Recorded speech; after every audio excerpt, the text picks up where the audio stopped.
చెప్తూ ఉన్నారు. ఎందుకంటే చిన్నప్పటి నుంచి కూడా మా తాతల తరాల నుంచి కూడా అమ్మవారిని దర్శించుకోవడం మాకు ఆనవాయితీగా వస్తుంది కాబట్టి మేము దర్శించుకుంటాము అని చెప్పేసి భక్తులందరూ కూడా చెప్తున్నారు. మనం కూడా వింటున్నాం. అమ్మ చెప్పండి తల్లి, ఎలా అనిపిస్తుంది? చాలా బాగా అనిపిస్తుంది అమ్మా. మేము ఇప్పుడు కాదు, మా చెల్లెని ఇచ్చినప్పటి నుంచి ఇక్కడికి వస్తాం మేము.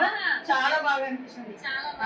వాళ్ళ పిల్లలు మా పిల్లలు అందరూ పెద్దగా అయ్యారు, అయినా కూడా మా మా తల్లి మంచిగా చూస్తే మారి అమ్మవారిని కొలుచుకుందామని నా కారు బాగా లేకుండా కూడా వచ్చేది అట్లా. ఏం కాదు, ఉంది కదా అమ్మవారు చూడనికి. ఏం కాదు, అమ్మవారు 1000 మందిలో కూడా కన్ను పెట్టి చూస్తుంది, చూడదు కాదు. ఉన్నోళ్ళను లేనోళ్ళను అందరినీ చూస్తారు కదా తల్లి. లేదు వాళ్ళకు చూడను అన్నది కాదు, లేనోళ్ళని ఎక్కువ చూస్తుంది ఇంకా కదా కదా. దేనివల్లనే చూస్తుంది ఆమె, ఆ తల్లి చూస్తుందని మాకు తెలుసు. ఎందుకంటే మాకు హౌసింగ్ బోర్డ్ గుడి ఉంది మాకు పెద్దగా, అక్కడ గెలిచింది అమ్మవారు. చాలా బాగుంది అమ్మ. ఏది కోరుకుంటే అదైతే. ఒకసారి మీరు కూడా రావచ్చు హౌసింగ్ బోర్డు. Road number 2.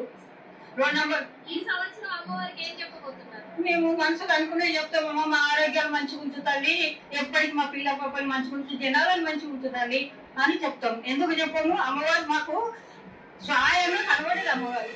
కాకపోతే ఏంటంటే కనబడ్డా కనబడకుండా కొంచెం ఆరోగ్యం మంచిగా ఉంచుతుంది, జనాలను మంచిగా ఉంచి మమ్మల్ని మంచిగా ఉంచు అంతే కోరుకుంటాం తల్లి. ఏం కోరుకుంటాం. మా చెల్లె పిల్లలు పెద్దగా అయ్యారు, నా పిల్లలు పెద్దగా అయ్యారు, మా మరిది కూడా లేరు, కానీ వస్తాం మా కానీ మంది లేనప్పుడు వచ్చి నువ్వు వీళ్ళైతే ఓడి బియ్యం గిట్ట పోసిపోతాం.